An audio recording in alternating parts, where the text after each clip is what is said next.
Benvinguda, gràcies. Moltes gràcies, bones tardes. Parlava del Xavier sempre parles. Ell aquí queda com un senyor i després anem nosaltres a fer el que podem. Però, bueno, bàsicament us voldria parlar de 4 coses, 4 punts. El primer, deixar clar les diferències entre política social, serveis socials i treball social. Voldria també parlar de per a què i per a qui és el treball social, com es fa, i també voldria una mica acabar amb la idea de que cal preservar-lo, de que cal preservar els professionals i la professió, la disciplina. La primera l'ha deixat bastant clara el Xavier, però m'agradaria incidir-hi perquè puguem veure de què parlaré jo. Una cosa és la política social, que té a veure amb la ideologia dels partits que governen, i que és, jo tinc aquesta concepció del món, jo com a partit, entenc el món d'aquesta manera, entenc la dificultat, la pobresa i la fragilitat d'aquesta altra, i faig una política social que dona resposta a aquesta concepció que jo com a partit tinc de la societat. Si jo penso, com a partit, com a moviment ideològic, que el que és pobre és perquè no s'ho ha currat prou, però que si s'ho curre no ho serà, això implicarà que jo faré uns serveis socials determinats que no donaran resposta a aquesta ideologia i segurament no promulgaré la renda bàsica, si jo crec això, sinó que muntaré uns serveis que donin resposta a aquesta ideologia que fa que tinguem unes polítiques socials o unes altres. La política social incideix directament amb els serveis socials. Jo penso que aquells que no els hi va tan bé és per aquestes coses i monto uns serveis que donen resposta a aquesta idea que jo tinc. Està directament relacionat. Política social, me monto uns serveis socials que donen resposta a allò que jo penso. Però i el treball social? Si del primer al segon hi ha una línia contínua, diríem que del segon al tercer hi ha una línia discontínua. El treball social és una disciplina, és una manera de treballar, és una forma de fer que dona resposta i que teòricament, en teoria, no hauria d'estar influïda per la política social i els serveis socials, però que a la pràctica, evidentment, en queda tocada. Si vosaltres pensem en el sistema sanitari, home, el metge sempre ha fet el jurament hipocràtic i té la mateixa manera de treballar. No treballarà igual si li deixen 10 minuts que si li deixen 30 per cada consulta. Per tant, la política sanitària amb la base de la medicina no hauria d'influir, però tal com organitzin els sistemes acabarà influint. Però hi ha una base, una disciplina de la professió que es manté i que aquesta és de la que jo us aniré parlant, però m'agradaria que quedés clara perquè de vegades jo penso que posem amb la disciplina problemes que són fins i tot més enllà dels serveis, i si són dels serveis és perquè aquests serveis estan muntats per donar resposta a una política social que és fruit d'una ideologia determinada i d'una manera de governar. Llavors el problema no està tant amb la gent que l'està executant, sinó amb aquells que l'han plantejat. No encara és això. Per a què, ho ha apuntat ja el Xavier, per a què serveix el servei social, per a què es crea el treball social, per a què es crea el treball social? És la disciplina dels professionals, el que la gent diu ni assistental. Ajuden a persones, famílies, grups o comunitats que es troben en situació de vulnerabilitat, dependència o risc d'exclusió o de vegades ja amb exclusió, per millorar les seves condicions de vida amb finalitat que es puguin emancipar i puguin ser autònoms. L'autonomia i l'emancipació és el que està a l'ADN del treball social, intentar que les persones puguin viure pel seu compte de manera digna i de manera autònoma.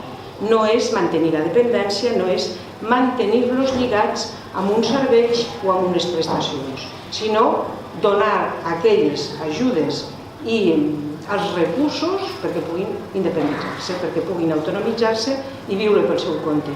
Què vol dir això? Que s'aconsegueix sempre? No, perquè d'entrada depèn del que nosaltres entenguem per emancipar-se i perquè també hem d'entendre que hi ha persones que amb el concepte clàssic d'emancipació no hi podran entrar. Quan diem, per exemple, una cosa molt clàssica, la gent ens integrem bàsicament a través de la feina. La feina ens dona diners, la feina ens dona relacions, normalment hi trobem fins la parella, a la feina ens ho dona quasi tot. Sí, però és que no n'hi ha per tots. És igual, encara no n'hi ha per tots de feina. Llavors, la gent que perquè té, per les seves pròpies dificultats, no pot trobar feina, què fem? Renunciem a l'autonomia? No, potser hi ha maneres d'enfocar l'autonomia que siguin diferents de les que venim pensant fins ara. Una de les coses que m'interessa també remarcar és que els serveis socials, la imatge que deia Xavier, que es tenen és per a gent amb molts problemes, per a gent amb moltes dificultats, amb la llei d'autonomia, amb la llei de dependència, semblava que anàvem ja a un moment on no, els serveis socials eren per tots, perquè jo, que soc treballadora social, em podia trobar a l'altre costat de la taula perfectament, perquè també tindria familiars en situació de dependència i perquè jo mateixa algun dia seré dependent i algun dia, probablement si tinc la sort d'arribar gran, necessitaré ajudes. I semblava que els serveis socials, el treball social s'universalitzava i podia arribar a tothom. Bueno, s'ha quedat una mica avortada el desplegament i tornem una altra vegada a entendre el treball social com només per gent que té, per persones que tenen molts problemes. Com us deia aquí, com us poso aquí, són persones que tenen necessitats, dificultats, problemes o conflictes, però potser voldria remarcar el que són persones. I quan parlo de persones, vull dir el següent. Per exercir aquesta professió de treball social, hi ha el tema que plantejava el David, treball social. Quan diem treball social, estem pensant en educadors socials, en treballadors socials. Hi ha diverses maneres d'entendre-ho i no hi ha un acord. Hi ha línies que pensen que treball social són totes les professions que estem intervenint en el camp de les dificultats socials. Penso que és un debat que està aquí i que l'hem d'anar seguint i que no té més. En qualsevol cas, des del treball social, per fer aquesta cosa que dèiem abans de com donar resposta a les necessitats, a les dificultats, als problemes o als conflictes, són necessaris bàsicament aquests 3 passos. El primer seria entendre.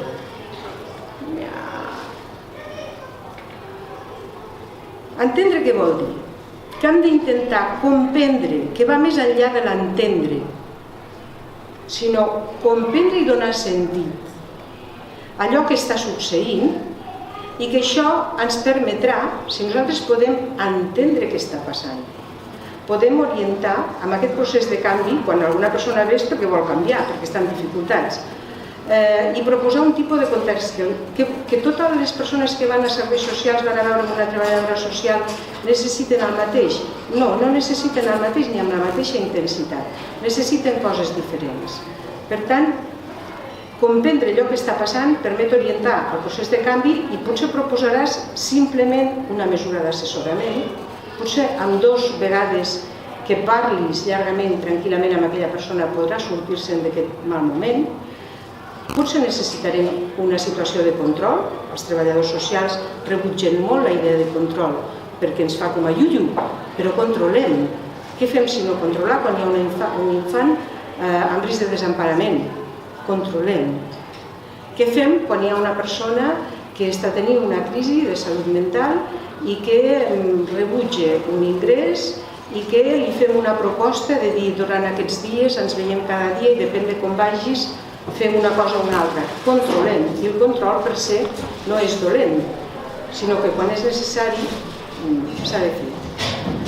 De vegades hi ha gent que només necessita formació, informació, assistència o teràpia o mediació.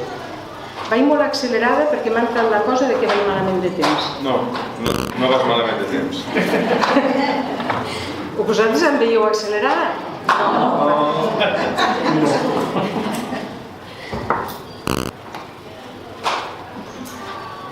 Recordeu que veiem d'aquestes 3 rodonetes. Entendre. Al final parlaré una mica dels cunyats. ¿Los cuñados como ciudadanos o los cuñados como figura emblemática de la sociedad actual? El cuñado con furgoneta.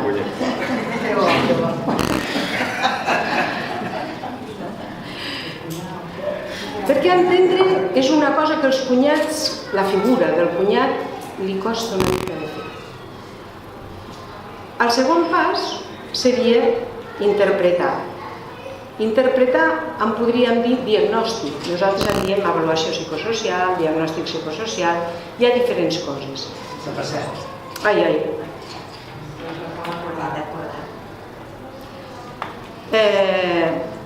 Interpretar vol dir que tu primer intentes entendre i després hi dones sentit en funció de la formació teòrica, del marc teòric i del coneixement científic i de totes les coses culturals que portem incorporades.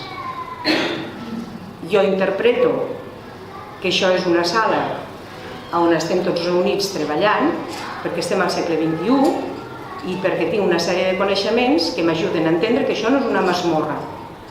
Però també fa uns segles ho hauria pogut dir. Per tant, tu interpretes, diagnostiques en funció dels teus coneixements. Què vol dir això? Que els treballadors i les treballadores socials han de saber, han de tenir coneixements científics sobre les problemàtiques que tracten. Però hem de vigilar perquè a la vegada que hem de saber per poder interpretar i entendre què passa sobre les problemàtiques generals no ho podem uniformitzar, no podem fer una cosa estàndard, hem de fer una cosa personalitzada. Saber molt, si tu estàs treballant en violència de gènere, has de saber molt de violència de gènere, però no en tens prou. Has de saber molt de la persona que t'està parlant, perquè qui té la informació és la persona que t'està parlant. Tu tens un marc teòric que t'ajuda a entendre el que et diu, però tu si no la tens amb ella no pots fer res. I l'escolta i el diagnòstic s'ha de fer personalitzat. Perquè a mi em dieu algú, és una família disfuncional. I jo puc saber molt de famílies disfuncionals, però si no veiem quin tipus de disfunció, des de quan la tenen, quins suports externs tenen, quines potencialitats tenen per sortir-se'n, si tenen confiança en què se'n sortiran, quin factor de resiliència tenen. Si no sé totes aquestes coses, quan a vegades generalitzem i diem a la gent el que li passa és que les dones que pateixen violència, no. De qui m'estàs parlant? Quina dona, què li passa, des de quan, quins recursos té, què vol fer, com s'ho veu, quina esperança de canvi té? No pots només, és a dir, no és tan fàcil com sembla l'exercir el treball social, perquè has de tenir aquest coneixement teòric al darrere que et doni, que t'emmarqui, que t'ajudi a entendre què és el que està passant, però a la vegada has de ser capaç d'escoltar activament, atentament, i d'intentar entendre amb allò que tu saps el que li passa a aquella persona en particular. Tornem una mica al model mèdic perquè a vegades ens ajuda a entendre. Quan un metge li pot dir a una dona que vostè el que necessita és descansar, perquè per la patologia que té necessita molt descans. Sí, ja, però és que viu amb un cinquè, no té ascensor i té 5 fills. Que li diguis que a mi aquesta patologia em diu que tu has de descansar no serveix de res. De vegades en treball social passa el mateix i des de fora pot semblar que es fan intervencions o molt laxes o molt... Vosaltres al diari, si us hi fixeu, sobretot amb el tema d'infància, és quan s'agafa algun nen, es retira. Sobretot fa anys que es feia, ara es fa més bé, però fa anys que es feia més de manera com a més brusca i més així, i llavors al diari sempre sortia la culpa dels treballadors socials de que havien tret aquests nens per la força. S'ha de fer directament des de l'home. Si si entre tots ho hem decidit.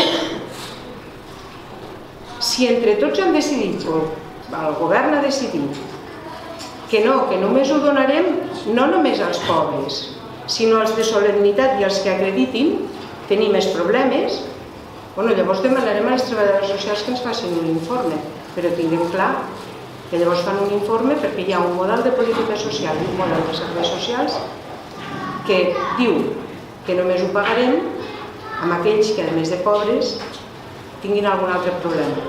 Perquè si només és que siguin pobres, per comptar, 1, 2, 3, què ha de fer aquell treballador social? No cal que faci res. D'on ens venen per mi moltes confusions, o algunes confusions? Quan ens fan entrar en aquest joc. Llavors, jo crec que això genera problemes i jo penso que s'ha de separar, perquè si no, l'altre s'està intoxicant.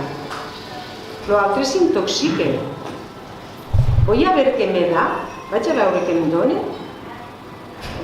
No, a veure, ja decidim-ho entre tots. Què és el que toca perquè entre tots han decidit que toca? I en qui li tocarà amb això? Doncs per què ha de fer res més? Quines coses hem de tenir en compte? Quines coses s'ha de tenir en compte des del treball social? Una, la importància de la relació. Els treballadors i treballadores socials treballen a nivell relacional i s'ha de preservar. Aquesta idea, la relació en si, és un element de canvi i és un actiu a l'hora de treballar. Aquesta relació assistencial, aquesta relació personal s'ha de mantenir i se li ha de donar la importància que té perquè de vegades aquesta relació provoca el canvi. I si no, vosaltres penseu en la vostra vida, si no heu tingut relació amb algú que us ajuda a sortir-vos-en de segons quines coses i no t'ha donat res, però t'ha escoltat de la manera adequada i t'ha ajudat a pensar què és el que et passa en realitat i què és el que vols fer en realitat de la manera adequada. La relació és la que li hem de donar molta importància i s'ha de preservar.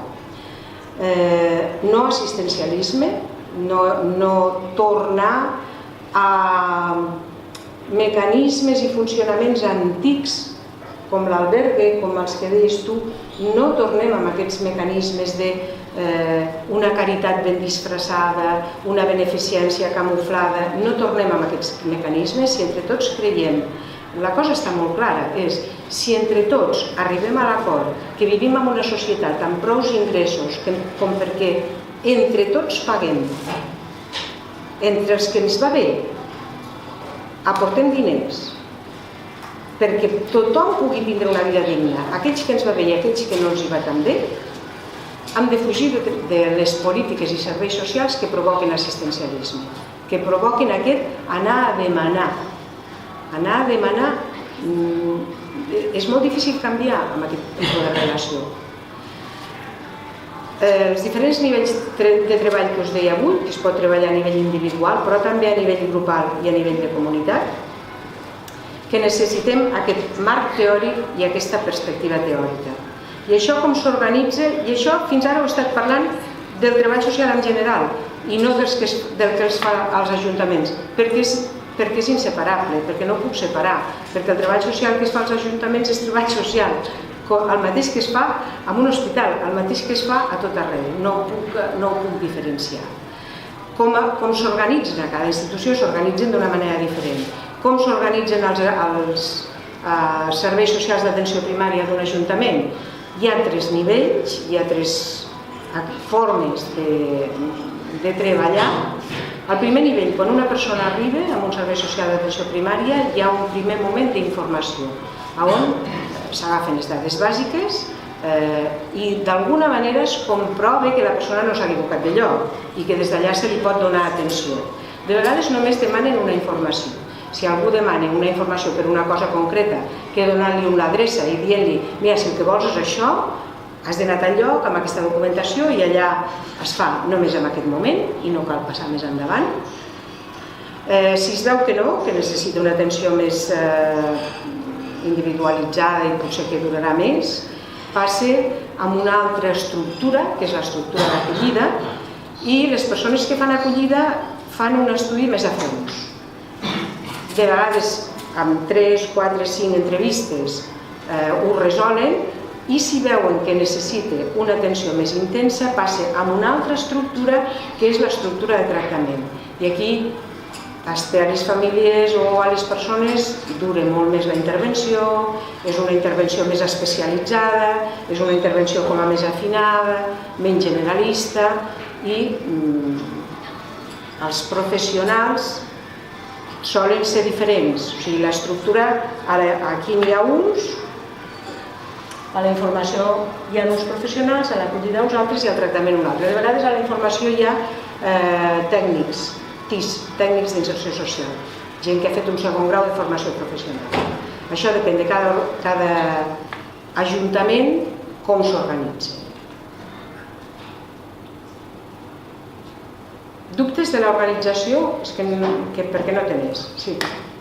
Pots posar un exemple del servei aquest d'acollida en el cas de l'Ajuntament de Lleida? Quin grau correspondria? Entenc que el d'informació seria el de les... Sí? No, sí, que també em passa com a gent que t'entenc. El d'informació seria una mica el més bàsic, és agafar les dades bàsiques, i el d'acollida és ens assentem, parlem llarg, veiem exactament que quan no n'hi ha prou amb una informació, quan es necessita una atenció una mica més, però no tan intensa com un tractament. Però el fa la mateixa persona? No. Depèn del que vegi la persona que està a informació, et dirà, mira, et dono hora per tal dia per una altra treballadora social. I no és la mateixa que informe? No, o sigui, a informació hi ha persones que són tècnics de FP, tècnics d'integració social, formació professional de segon grau, de grau superior. A l'acollida hi ha unes treballadores socials i al tractament n'hi ha unes altres, que l'ideal és que es vagin tornant amb el sentit que jo faig un any acollida i un any tractament, que es vagin alternant. Tant si estàs en un lloc com si estàs a l'altre, tu tens una treballadora social de referència, que és per la que tu demanes. Quan truques i dius, demanes per aquella, que és la que porta el teu cas. I el tractament no et refereixes al que passa a serveis especialitzats? No. Dins d'atenció primària. I podries ficar un exemple? Perquè el d'acollida... Problemes familiars més intensos, si hi ha, suposo que en combinació amb l'EA hi ha risc amb els nens, risc amb gent gran, problemes que necessiten una atenció més especialitzada, però no per enviar un tractament especialitzat. Ja ho entenc, si jo necessito un teleassistència, m'informen, me diuen com fer els papers i cap a casa, no? Ho posaríem per cas. Si llavors resulta que el que tinc és pobresa energètica, passaria a acollida. Ho entenc bé així, per exemple? Que llavors s'ha de fer un estudi més ampli, s'ha de veure per què hi ha pobresa energètica. Sí, no sé, la pobresa energètica. Exactament seria aquesta zona especialitzada per la pobresa energètica. Vols dir? A veure, ja ens estem confonent, ara ho aclaro, ja ens estem confonent. Recordeu el que he dit abans de les dones que pateixen violència de gènere? Dir pobresa energètica és dir poc. Per què depèn? Perquè depèn. Perquè hi pot haver una persona que només té un problema econòmic puntual aquest mes. Ni hem dit pobresa energètica, podem treure el cognom, és pobresa pura i dura. Si és un tema econòmic, és un tema econòmic, ja està. Però tenir pobresa, li direm amb el cognom, patir pobresa energètica, a mi no em diu res. I persones amb pobresa energètica poden tenir informació acollida de tractament.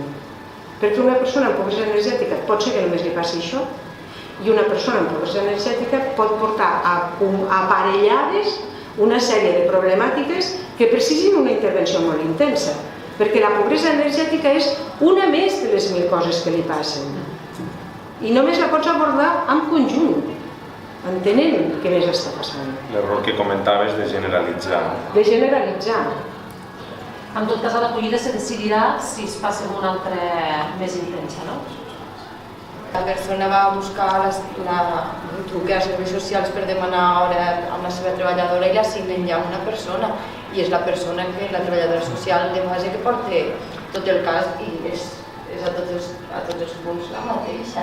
Els tres. Com vols dir? Sí, o sigui que només no hi ha una persona diferent que li faci la fase de la informació. No? No. I després també, que no sé si és el que tu explicaves de diferents fases, però també m'he trobat, jo estic treballo en un centre de persones amb discapacitat i aleshores tenim gent que estan al meu servei i ens hem de coordinar amb les treballadores socials de base. Aleshores ens trobem que ja sí que hi ha canvis molt sovint en aquestes treballadores socials que porten els casos. Aproximadament d'una durada d'un any. Cada any les solen canviar. I també... No sé si és per això. Poden canviar perquè tant una cosa com l'altra cremen i llavors necessiten canviar. I també canvien perquè de vegades si la persona canvia de barri, canvia de servei o canvia de zona. I la primera elles han d'anar rotant perquè sempre en uns serveis tenen molt. A veure...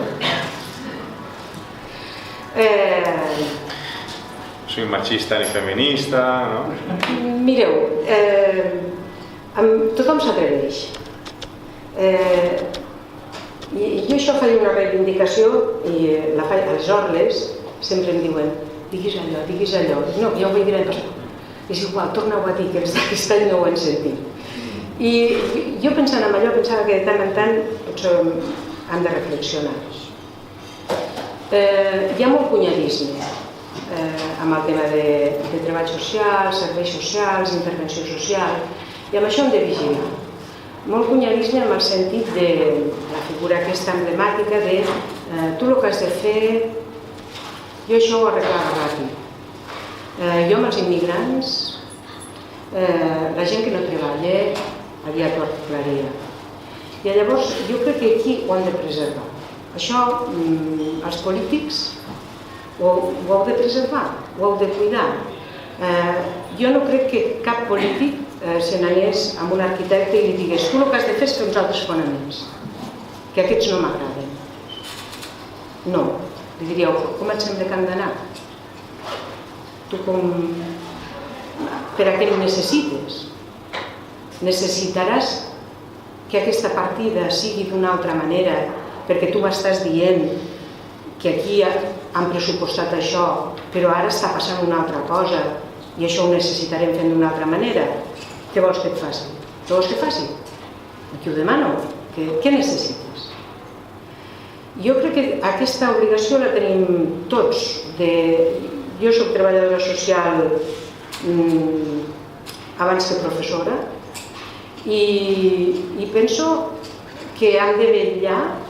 Jo estic convençuda que és una disciplina que s'ha de fer de la manera més científica, més teòrica, el millor que sapiguem, perquè si no, no cal que fem tot això.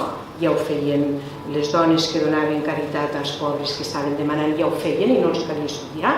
Si no ho hem de fer més ben fet, no cal que fem res, ja ho podem tancar xiringuito i donem els quartos i ja està, i els diem que no es qüestin amb vi i s'acaba la història.